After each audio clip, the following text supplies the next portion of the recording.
हे माता आदिशक्ति। नमो नमो महाशक्ति माँ, नमो नमो पराशक्ति माँ, नमो नमो महाशक्ति माँ। खड्गधारिणी धर्मधारिणी, हम सबकी विनती सुनो।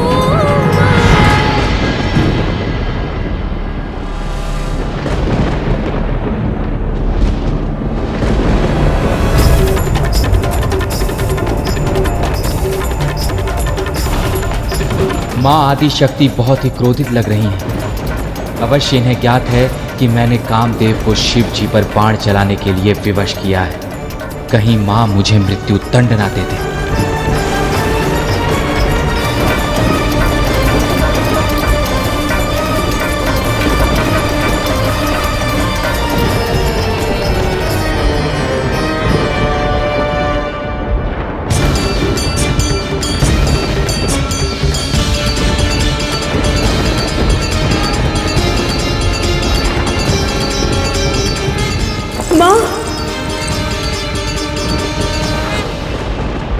माँ, मुझ पे दया कीजिए, मुझ पे दया कीजिए। मेरे पति को क्षमा कर दीजिए माँ, उन्हें पुनः जीवित कर दीजिए माँ। उन्होंने जो कुछ भी किया वो देवराज के विवश करने पर किया है माँ।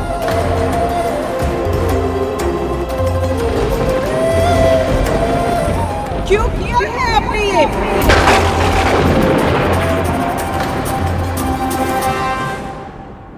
क्या आप महादेव के तीसरे नेत्र के अर्थ को भी नहीं जानते?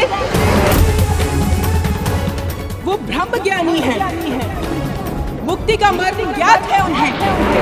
आत्मनियंत्रण के उच्चतम स्तर को प्राप्त कर चुके हैं वो। सभी इंद्रियां, सभी इच्छाएं उनके अधीन है।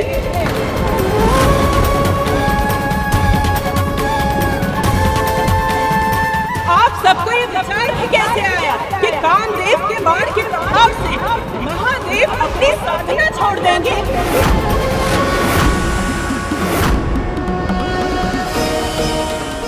क्या आप सबको इतना भी नहीं ज्ञान कि महादेव के मन में केवल उनकी शक्ति अर्थात मैं ही पहुंच सकती हूँ, और केवल महादेव ही नहीं, किसी भी सात्विक व्यवहार का पालन करने वाले पति के मन में काम भावना केवल उसकी पत्नी ही जगा सकती है। क्या ये साधारण से तत्व का भी ज्ञान नहीं है आपको? और आप सबके इस अनुचित हस्तक्षेप से न केवल रति ने अपने पति को खो दिया है, अपितु ये पूरा संसार ही उजड़ गया है।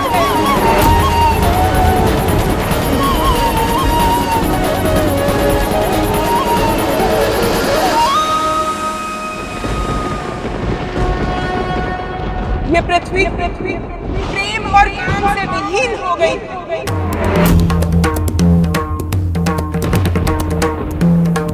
प्रजनन रुक गया।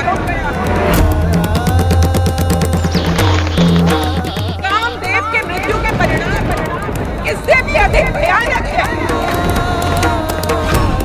काम का अर्थ होता है इच्छा, और इच्छा जीवन को उद्देश्य देती है, किसी भी कार्य का निर्वाह करने के लिए प्रेरणा देती है।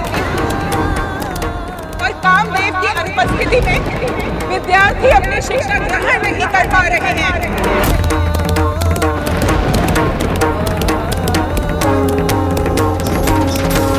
गृहस्थ किसी कार्य का निर्वाह नहीं कर पा रहे हैं।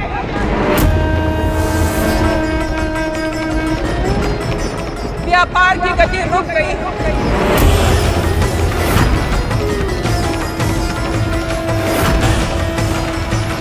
यहाँ तक कि वृद्ध जनमानस जीवन का उद्देश्य खो चुके हैं। सभी इच्छाओं के अभाव के कारण अब उन्हें अपने जीवन से भी कोई मोह नहीं रहा। यदि कामदेव इस संसार से विलुप्त हो गए तो इस संसार में इच्छाएं कभी जागृत नहीं हो पाएंगी। आप सबने इतनी बड़ी योजना बनाने से पूर्व ये विचार तक नहीं किया कि जिस संसार को बचाने के लिए आप कामदेव का प्रयोग कर रहे थे, वो संसार ही नहीं बचेगा।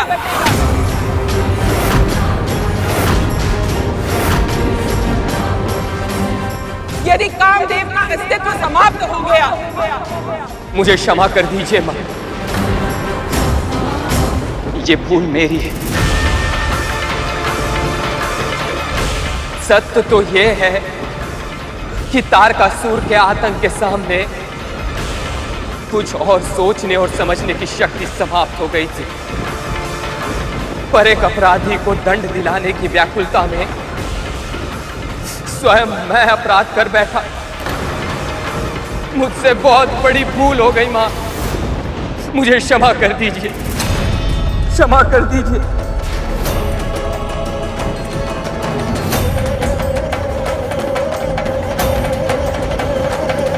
मुझ पे दया कीजिए, मुझे मेरी पीड़ा से मुक्ति दे दीजिए, मुक्ति दे दीजिए मुझे।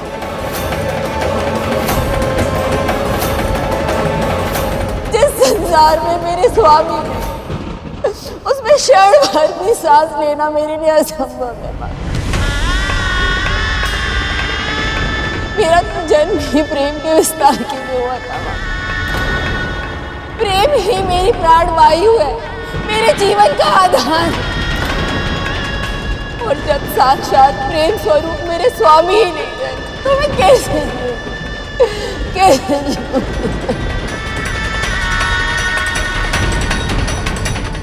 अपने पति से विरह कितनी पीड़ादायक होती है, ये आप सभी को कौन समझ सकता है?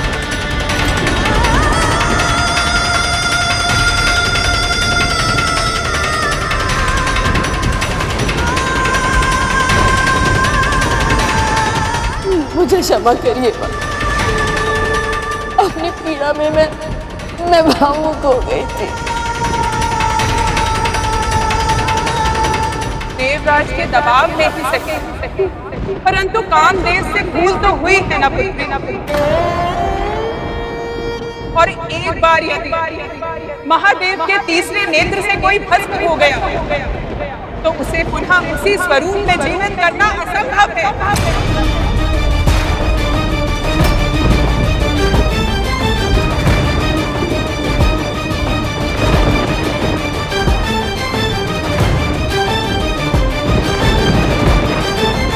परंतु तुम दुखी मत हो पुत्री, मैं तुम्हें वरदान देती हूँ, अदृश्य रूप में कामदेव इस प्रकृति में सदा विद्यमान रहेंगे और केवल तुम ही उन्हें देख सकोगे।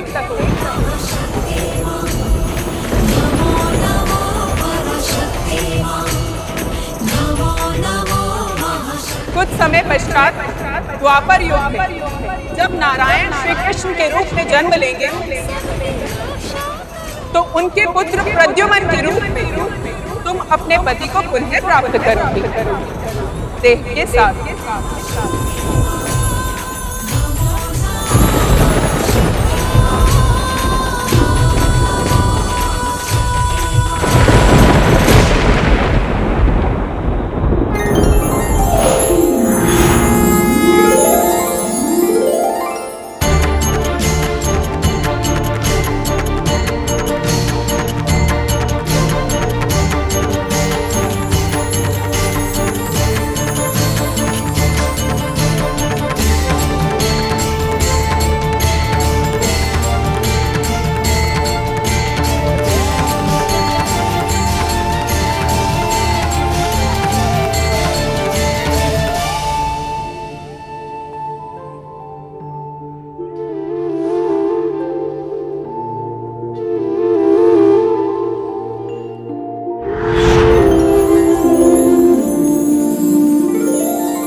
हे माता आदिशक्ति, हमारा प्रणाम स्वीकार करें।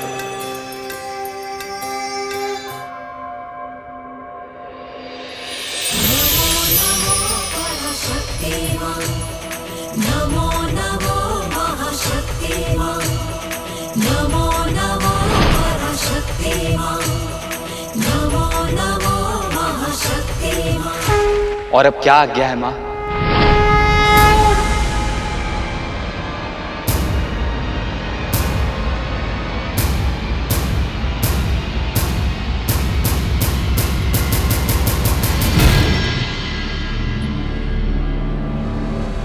क्या महादेव ने मुझे अपनी पिछली जन्म के भूल के लिए अब तक क्षमा नहीं किया?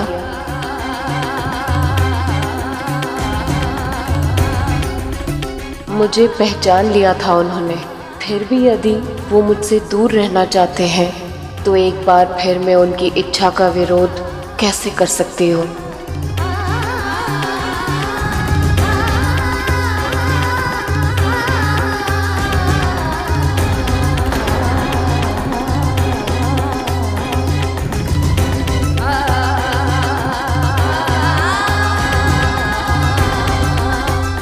ऐसा क्यों कर रही हैं माँ? माना हमसे बहुत बड़ा अपराध हुआ है, किंतु महादेव को बिना मिले क्यों जा रही हैं माँ? उसके बाद देवी पार्वती अपने पिता महाराज हेमंत के महल लौट आए।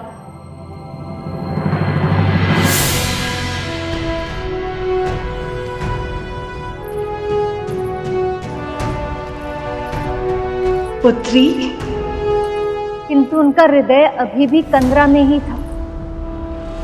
महादेव को देखने के बाद, अपने प्रिय को पहचानने के बाद उनसे वियोग और भी कठिन हो गया था। यहाँ देवी पार्वती के मन के सागर में ऊंची ऊंची लहरें उठ रही थी और दूसरी ओर देवता चिंतित थे। महादेव और देवी पार्वती को मिलाने के उनके सारे प्रयास विफल हो गए थे और वहाँ तारकासुर का आतंक बढ़ते ही जा रहा था। ऐसी स्थिति में आगे का मार्ग जाने की इच्छा रखकर वो प्रभु विष्णु के पास गए। महादेव और मां पार्वती का योग कराने के हमारे सभी प्रयास असफल हो गए हैं प्रभु। आप तो सब जानते हैं, जब तक उनका मिलन नहीं होगा वो पुत्र उत्पन्न नहीं हो पाएगा जो तारकासुर का वध करने में सक्षम हो। अब तो आप ही कोई मार्ग दिखाइए प्रभु, क्या करना चाहिए हमें? ऐसे में हम प्रार्थना के अतिरिक्त और कुछ नहीं कर सकते हैं देवराज। अब केवल एक ही मार्ग है जिसका अनुसरण करके महादेव को समाधि से बाहर लाया जा सकता है, और वो है भक्ति का मार्ग।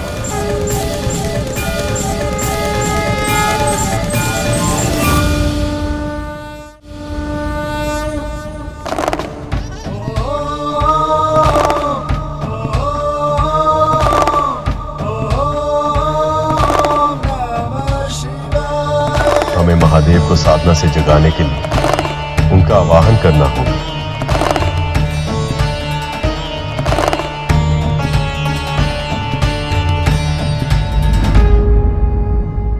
कर्पूर गौरम करुणावतारम संसार सारम भुजगेंद्र हारम सदा वसंतम हृदयारविंदे भवम भवानी सहितं नमामि। कर्पूर गौरम करुणावतारम संसार सारम भुजगेंद्र हारम सदा वसंतम हृदयारविंदे भवम भवानी सहितं नमामि।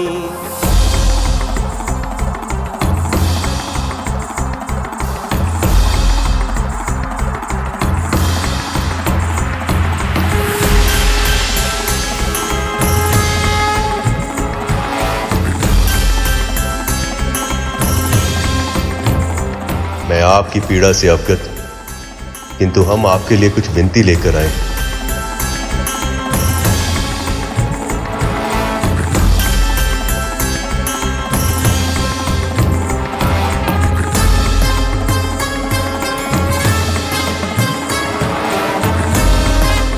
कहिए सखा।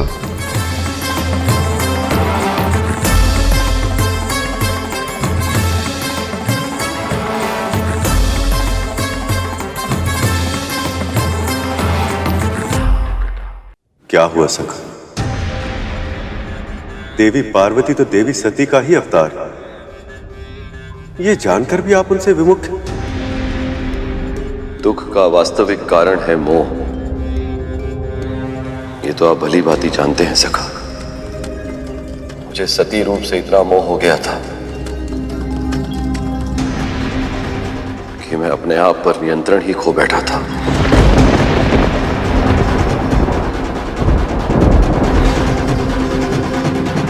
उस संयम को वापस पाने के लिए मुझे बहुत समय लगा,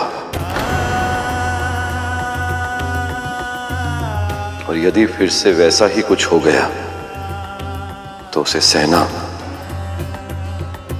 मेरे लिए अत्यंत कठिन हो जाएगा सखा। अतीत के कर्मों को किसी के आज से जोड़ना कितना उचित है, ये निर्णय लेने में आप सक्षम हैं महादेव।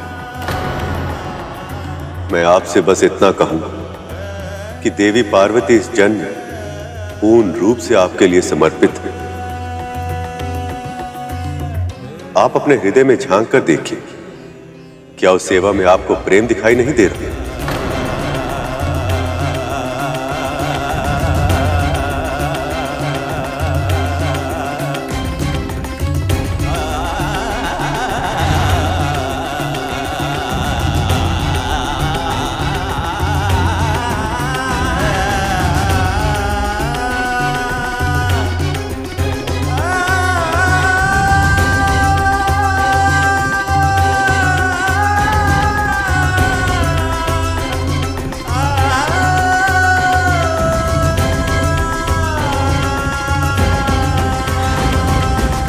सत्य कह रहे हैं सखा।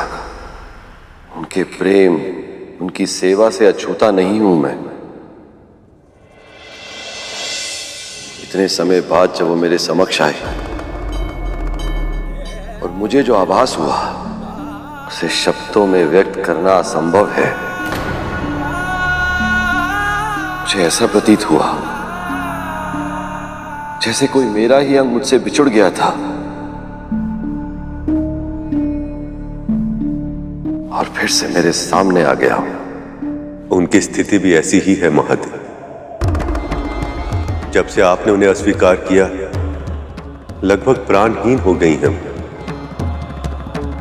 बस जैसे सांसें ले रही, संभवतः किसी चमत्कार की आशा।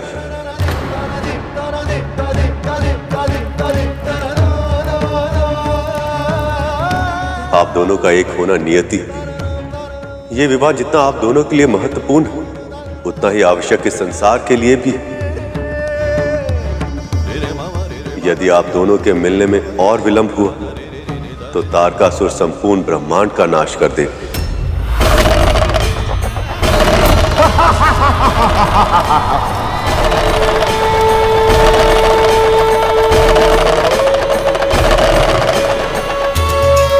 तारकासुर के आतंक से सृष्टि को मुक्त कराना तो आवश्यक है, किंतु ये जाने बिना कि जो अबोधपन पार्वती के मन के अंदर उनके पिछले जन्म में था वो इस जन्म में है या नहीं, मैं उन्हें अपना नहीं सकता।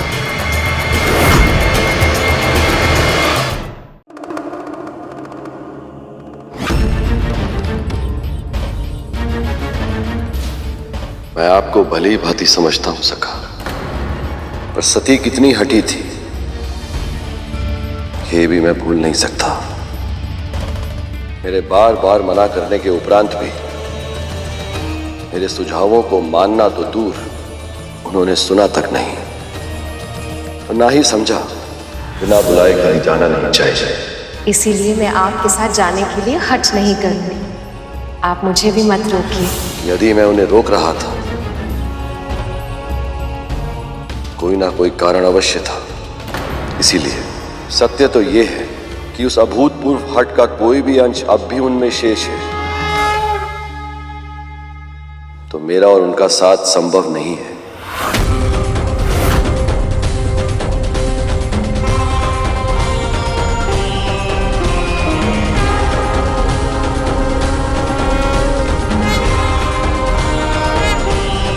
मैं पार्वती की परीक्षा लूंगा।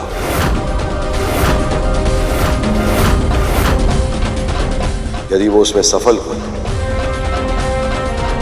तो ही मैं उनसे विवाह करूंगा।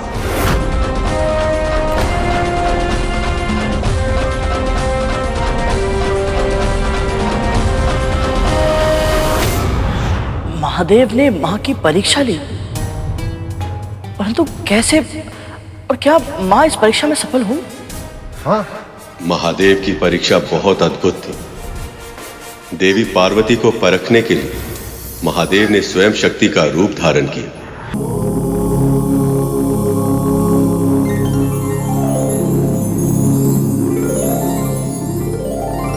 सब और जो है और कहीं नहीं, जो मन में है वो नारायण, जो मन में है वो नारायण।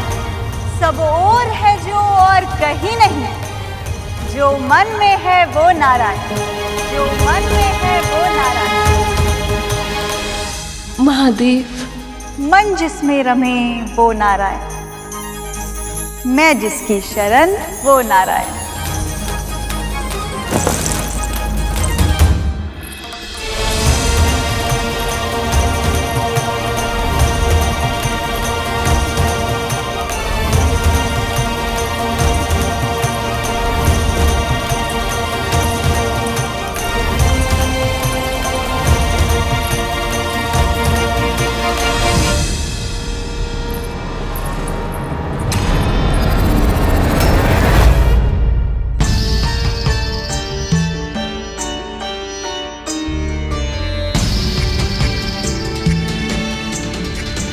स्थिर अस्थिर का भेद नहीं, जो महाशिला है वही एक तत्व है, सर्वव्यापी है, एक गुण है, एक रूप है नारायण।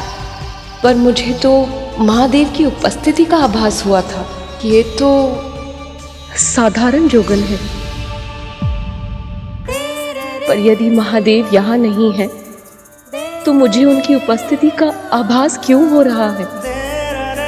आपका आभास उचित है देवी, मैं आपके समीप हूं, किंतु आपकी परीक्षा लेने हेतु मुझे अपना वास्तविक रूप आपसे छुपाना पड़ा।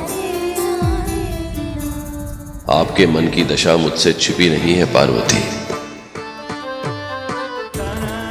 मुझे पाने की आशा में सुख का और मुझे ना पाकर दुख का जो अनुभव आपने किया है, आपकी आंखों में उसकी छाया देख पा रहा हूं मैं। आपका कष्ट मुझे भी पीड़ा देता है देवी, पर यह परीक्षा तो मुझे लेनी ही पड़ेगी। और मुख के भाव इतने स्नेहमयी हैं, जैसे कोई बहुत ही अपना कुछ कहना चाहता हो। आपकी आंखों में ये नमी क्यों है?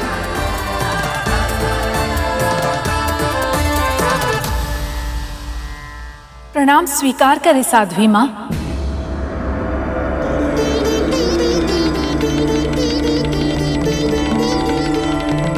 रुको,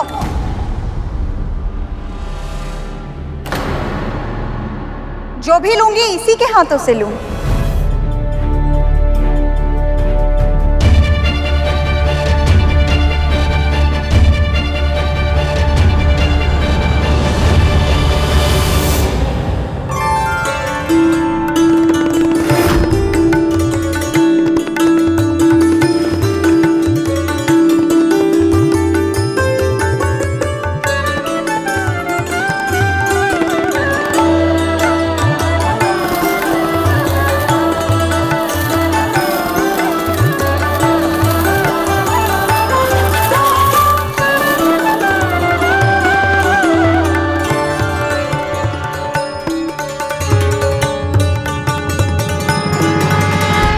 कौन है साध्वी?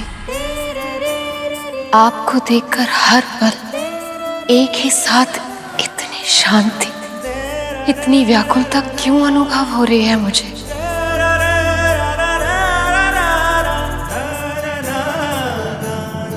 साध्वी माँ, जब से कंदरा से लौट कर आई है मेरी पुत्री, कुछ बदली सी है, बहुत खोई खोई सी रहती है।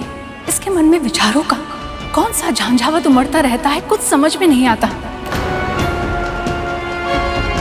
इसकी बहुत चिंता हो रही है मुझे।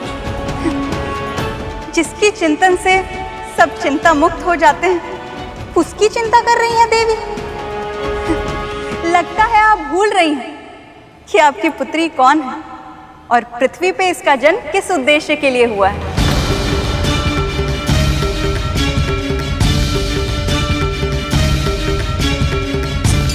श्री माता, मुझे ऐसी पुत्री चाहिए जिसमें तीनों लोकों के संचालन की शक्ति हो। अर्थात आप दोनों मुझे ही अपनी पुत्री के रूप में प्राप्त करना चाहते हैं। आप कौन है साध्वी माँ, और ये सब कैसे जानती है? नारायण की कृपा है, नारायण का ज्ञान है, नारायण की इच्छा है, नारायण का आवाहन।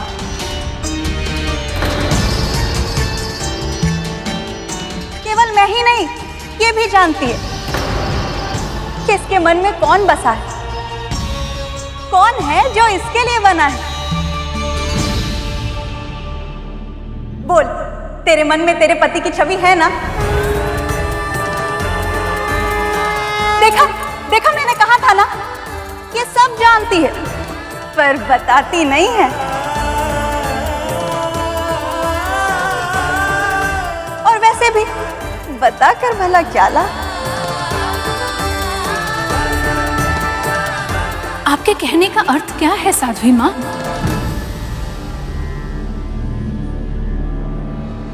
इसको इसका पति सरलता से नहीं मिलेगा।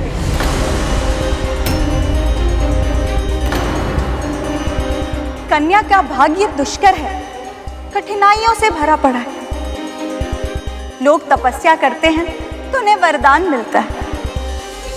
ये तपस्या करेगी तो इसे वर मिलेगा।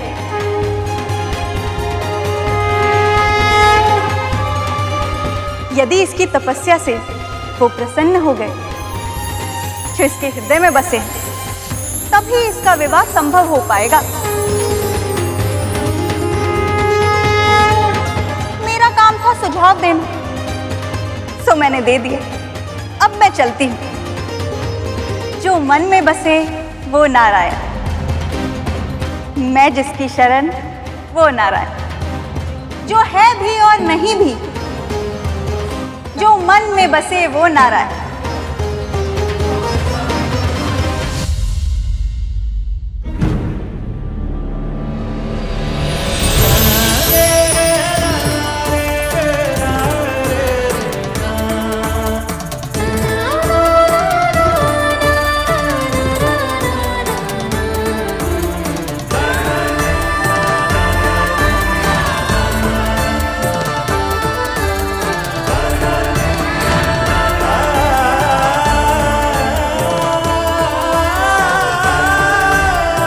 महादेव,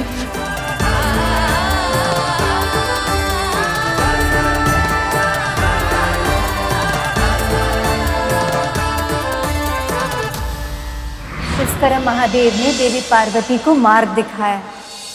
पर बहन जी, एक बात समझ नहीं आई मां भगवती की कृपा से। महादेव को मार्ग दिखाना ही था, तो जब वो कामदेव को जलाए तो पार्वती को अपनाए काहे नहीं? यही तो प्रभु की लीला है और इसे हम सभी को समझना है। वैसे तो सभी आत्माएं भगवान का ही अंश होती है, पर इस मायावी संसार में आत्मा का जन्म लेने के बाद आत्मा और भगवान के बीच माया आ जाती है और इस माया पर विजय प्राप्त किए बिना आपको फिर से भगवान प्राप्त नहीं होते। और माया पर विजय केवल तप, भक्ति और ज्ञान से ही होती है। इसलिए भगवान स्वयं अपने भक्त को तप, भक्ति और ज्ञान का मार्ग दिखाते हैं ताकि भक्त माया पर विजय प्राप्त कर सके और स्वयं को भगवान से मिलने के योग्य बना सके।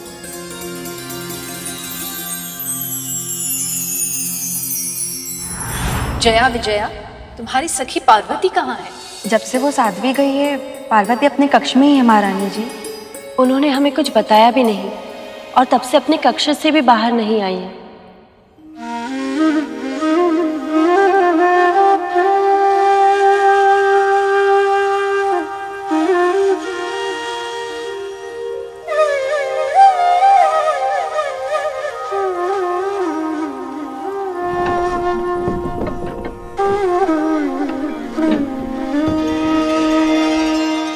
पार्वती, ये सब क्या है?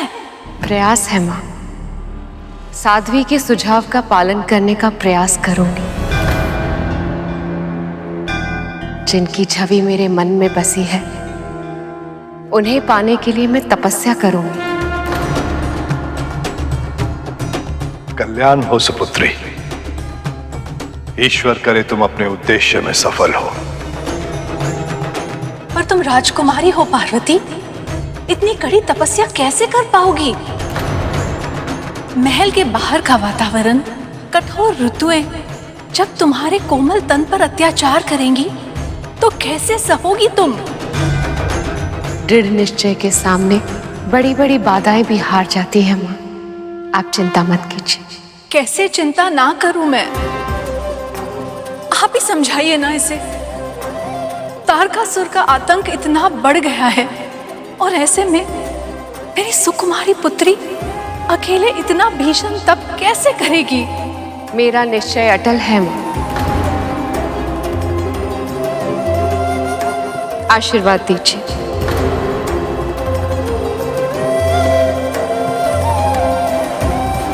ठहरो पार्वती, मैं जानती हूँ तुम्हारा स्वभाव कैसा है।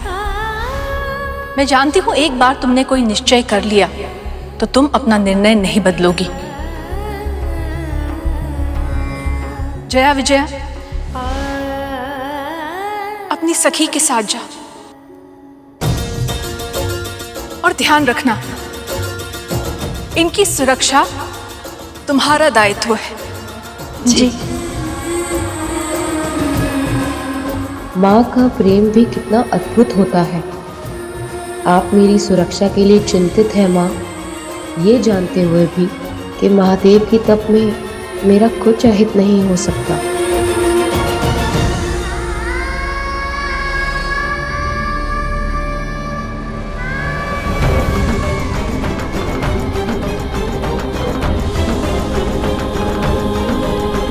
उमा, उमा, उमा। महारानी मैना की उस करुणा भरी पुकार से देवी पार्वती को एक नया नाम मिला, उमा, उमा, उमा, उमा।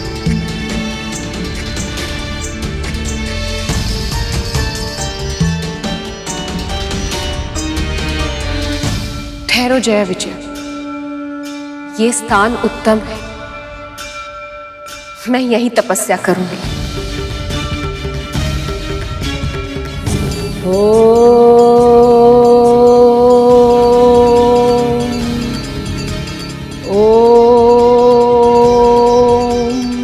फिर शीघ्र ही एक ओर देवी पार्वती अपनी तपस्या में लीन हुई और दूसरी ओर महादेव भी अपनी समाधि के संसार में लौट गए।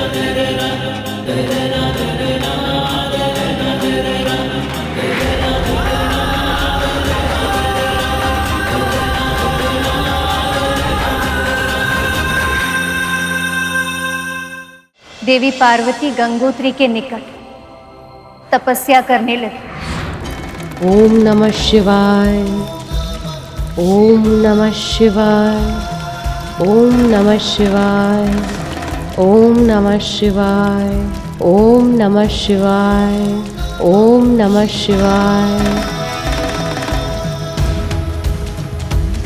ओम नमः शिवाय, ओम नमः शिवाय, ओम नमः शिवाय, ओम नमः शिवाय।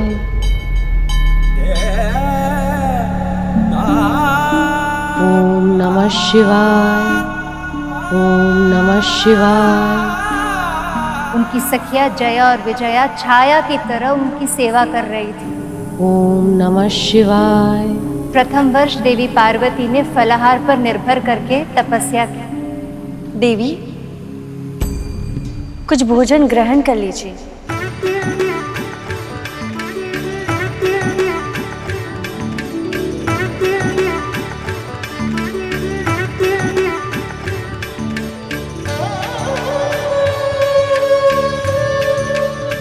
फिर दूसरे वर्ष उन्होंने फलों का त्याग किया और केवल पत्ते खाकर वो तपस्या करने लगे।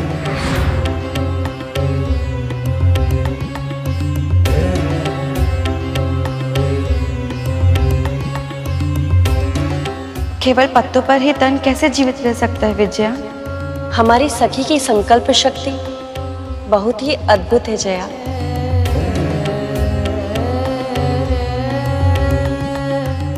किंतु कुछ समय बाद उन्होंने पत्ते अर्थात पर्ण का भी त्याग कर दिया और इसी कारण उन्हें नया नाम मिला, अपर्णा।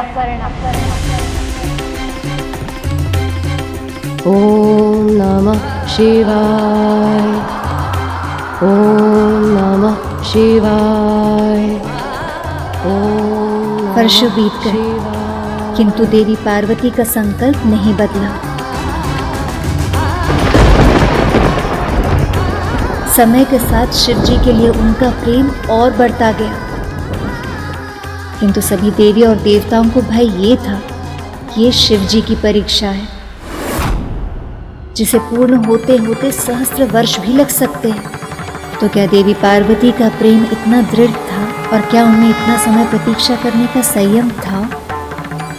देवी पार्वती, आपकी असली परीक्षा तो अब आरंभ होगी, जब मैं स्वयं आऊंगा आपकी परीक्षा लेने।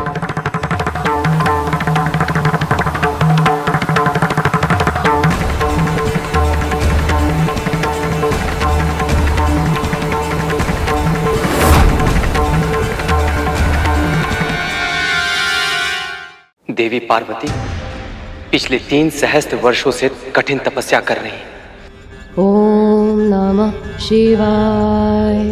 पर महादेव हैं कि वो अपनी समाधि से बाहर ही नहीं आ रहे। जो असुरों पर शीघ्र कृपा करते हैं वे भोले भंडारी ना जाने देवी की कितनी और परीक्षा लेंगे, ना जाने कितने समय तक माता पार्वती को बिना कुछ खाए पिए और तपस्या करनी होगी देवराज। ओम नमः शिवाय। और इधर दुष्ट तारकासुर का आतंक इतना अधिक बढ़ गया है कि साधु सन्यासी, सामान्य जन, गृहस्थ, ऋषि, महर्षि, यक्ष, किन्नर उसका नाम तक लेने से भयभीत होने लगे हैं। उसकी छत्र छाया में असुर पनप रहे हैं देवराज। आतंक इस सीमा तक बढ़ गया है कि पृथ्वीवासियों का हम देवताओं पर से विश्वास ही उठ गया है।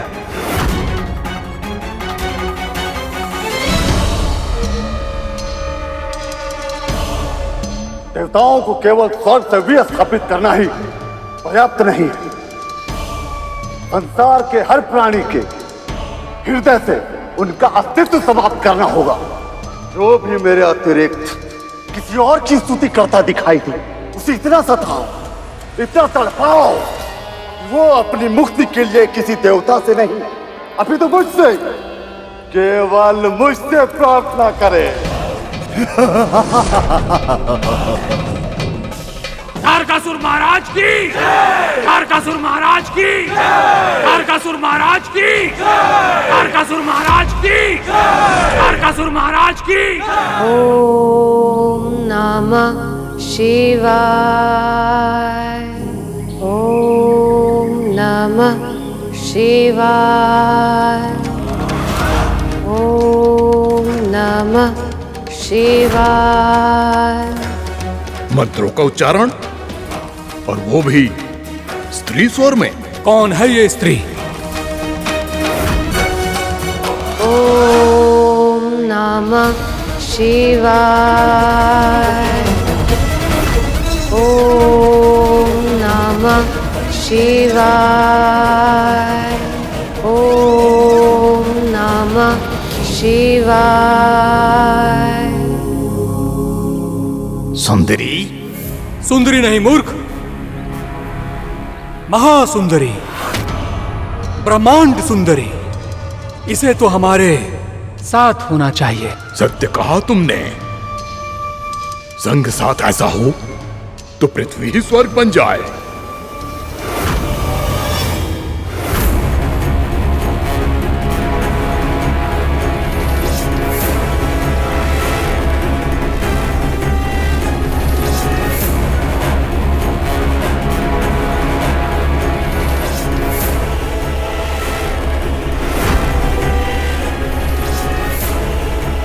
रुक जाओ। दो और स्त्रियां, आकर्षक, मनमोहिनी, तीन तीन नारी अब होगी हमारी।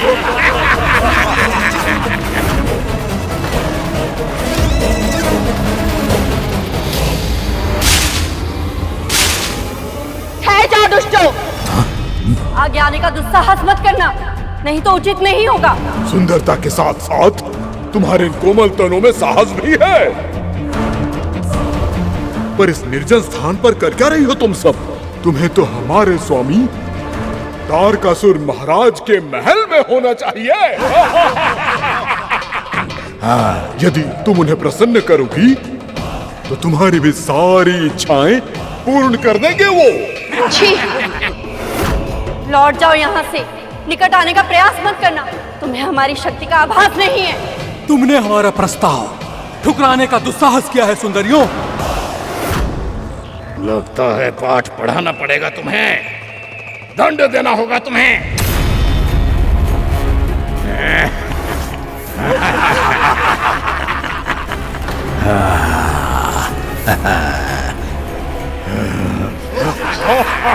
सखी, देवी, हमें असुर ने चारों तरफ से घेर लिया है, हमें यहाँ से भागना होगा।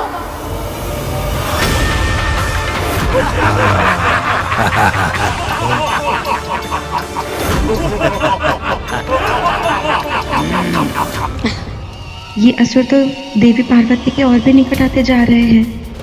अब हम इनकी रक्षा कैसे करेंगे? हे ईश्वर, हमारी रक्षा कीजिए, अन्यथा महारानी को दिया देवी पार्वती की रक्षा का वचन हम कैसे पूरा कर पाएंगे?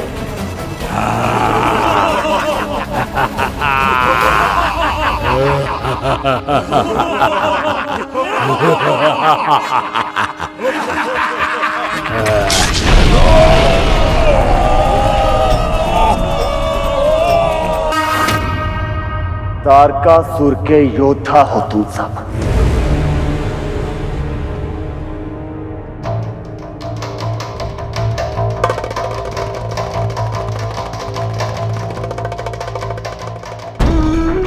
फिर भी पराजित होकर आ गए।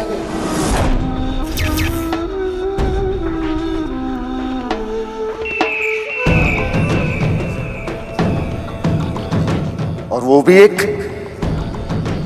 स्त्री से।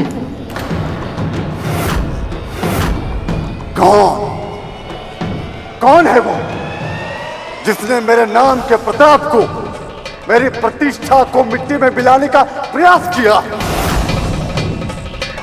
मैं स्वयं जाऊंगा उसका सामना करने और अपने हाथों से उसे मृत्यु दंड दूंगा मैं।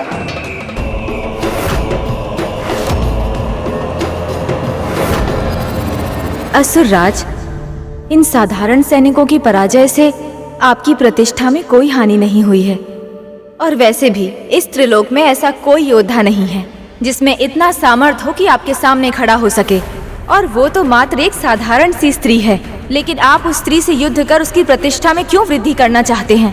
और वैसे भी वो तो शिव की तपस्या कर रही है, और शिव पहले ही संसार से विरक्त हो चुके हैं। ना वो उसकी प्रार्थना सुनेंगे, ना वो उससे प्रसन्न होंगे। और ना ही कोई वरदान देंगे। सही कह रही हो तुम। वो भला मुझे क्या हानि पहुंचा सकती है? करने दो उसे जो भी करना है। किसी स्त्री में इतनी शक्ति कहा जो मेरा सामना कर सके।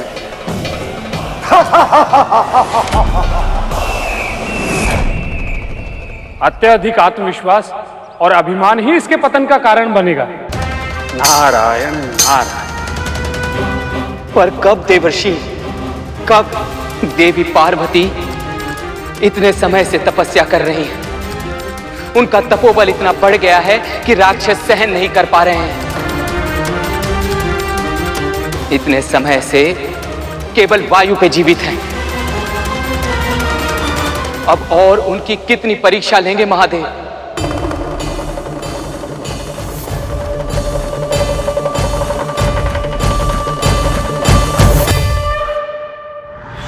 ऐसा नहीं था कि देवी पार्वती एक कठिन परीक्षा कर रही थी और महादेव आनंद में लीन थे।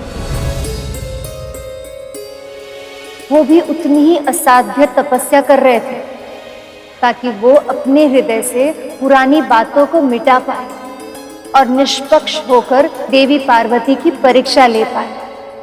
फिर वो समय आ ही गया। देवी पार्वती गंगा किनारे स्नान करने पहुंची।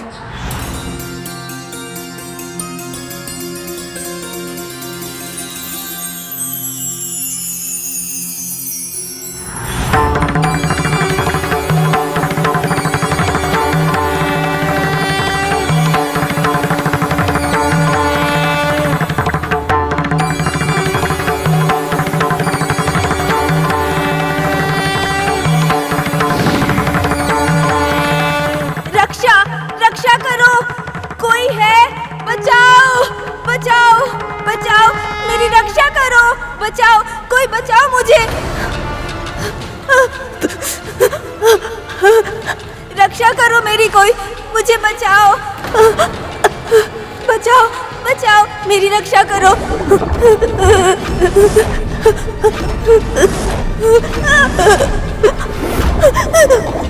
बचाओ, कोई बचाओ मुझे, मेरी रक्षा करो। बचाओ बचाओ मुझे, मैं मरना नहीं चाहता हूँ।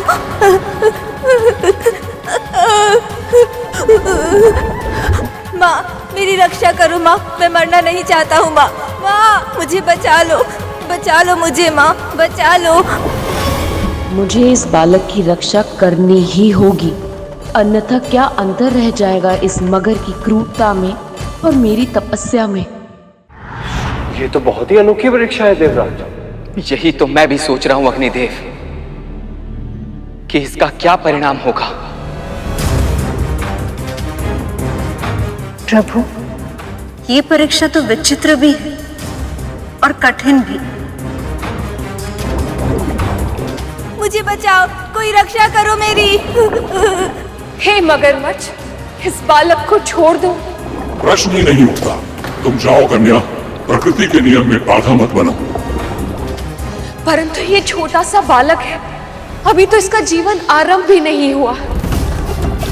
इतनी शीघ्र इसके प्राण मत लो, जाने दो इसे।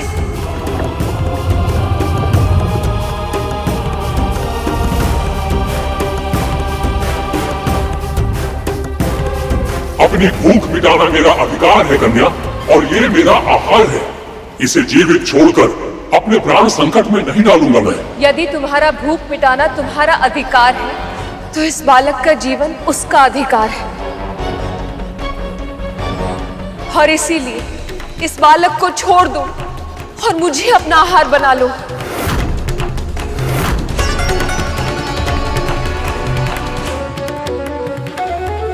ये क्या कह रही हैं आप देवी? यदि इस बालक को बचाने का एकमात्र यही उपाय है, तो हम स्वयं को मकराज का आहार बनने के लिए समर्पित कर देंगी। पर आपको अपने प्राण संकट में नहीं डालने देंगी देवी। नहीं, तुम दोनों पहले ही अपना सब कुछ मुझे समर्पित कर चुकी हो। अब मैं तुम्हारा जीवन नहीं छीनूंगी। ये मेरा निर्णय है। आओ मकरराज, इस बालक को छोड़ दो और मुझे अपना आहार बना लो।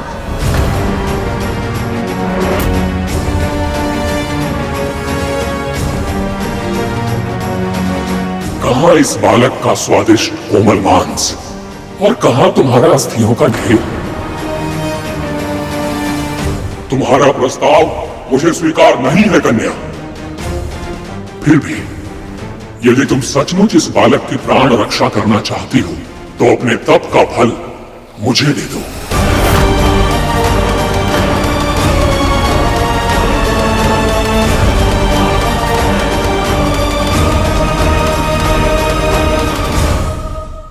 तुम्हें तनिक भी लज्जा नहीं आती मकर? अगर तप का फल पाने का इतना ही मन है तो स्वयं क्यों नहीं कर लेते तप? किसी और के तप का फल पाने की इच्छा करना अनुचित है। और वैसे भी तुम्हें इन सब की क्या आवश्यकता है मकरराज? मानव योनि पाने की आवश्यकता तो हर जीव को होती है और इसके तप के फल से मुझे वो शीघ्र ही प्राप्त हो जाएगी। बोलो कन्या, क्या इस बालक के प्राण बचाने के लिए तुम ये त्याग करने को तत्पर हो?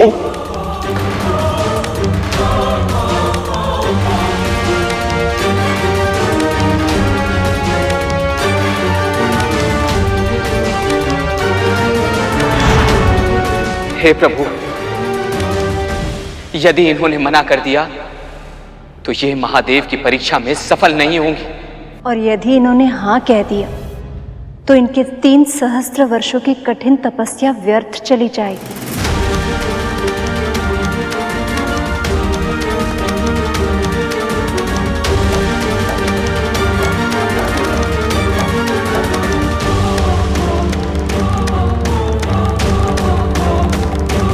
क्या सोच रही हैं आप देवी?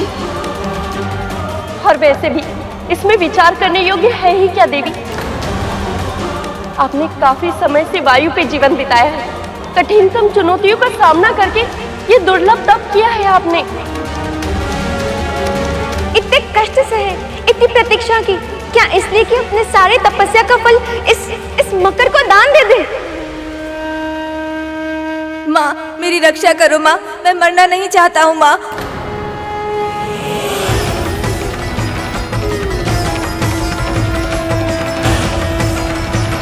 पर मैं इस नन्हे से बालक को प्राण गंवाते हुए भी नहीं देख सकती।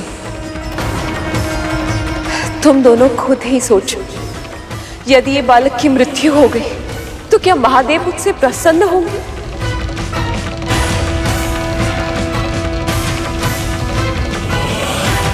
और महादेव ही क्यों, मैं स्वयं ये जानकर सुखी रह पाऊंगी कि एक निर्दोष बालक के प्राण बचा सकती थी, परंतु अपने स्वार्थ सिद्धि के लिए मैंने वो अवसर भी गंवा दिया और इस निर्दोष बालक को मृत्यु के मुख में जाने दिया। नहीं, पर देवी, साधना के जिस उच्च स्तर पर आप हैं, वहां तक पहुंचने के लिए 3 सहस्त्र वर्षों तक कठोर तपस्या की है आपने। वो तो मैं फिर से भी कर सकती हूँ जया, परंतु अपने नेत्रों के सामने एक निर्दोष बालक की मृत्यु नहीं होने दे सकती। इस बालक को बचाने के लिए मैं अपने तप का संपूर्ण फल सहर्ष त्यागने को तैयार हूँ।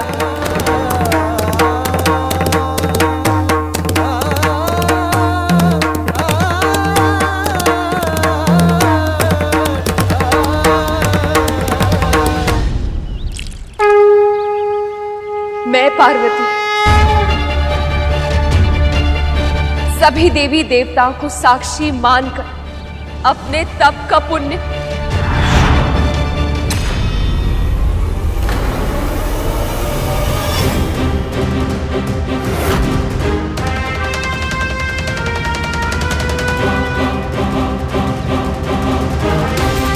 देवी, बालक कहाँ गया?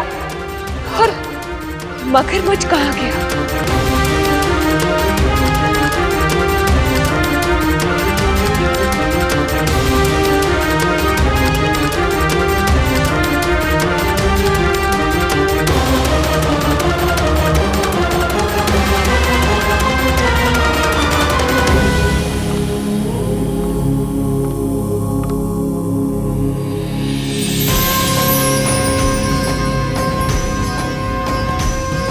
बधाई हो महादेव। देवी पार्वती आपकी परीक्षा में सफल हुई। बधाई हो प्रभु, बहुत बहुत बधाई हो। सखा, अब आप उनकी प्रतीक्षा का अंत कर उन्हें दर्शन दे दीजिए सखा। अभी केवल वो अपनी पहली परीक्षा में ही सफल हुई।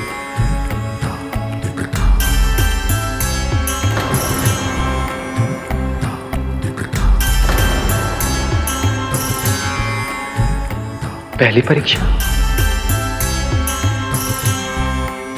आपका अर्थ है कि आप उनकी और भी परीक्षाएं लेने वाले हैं महादेव?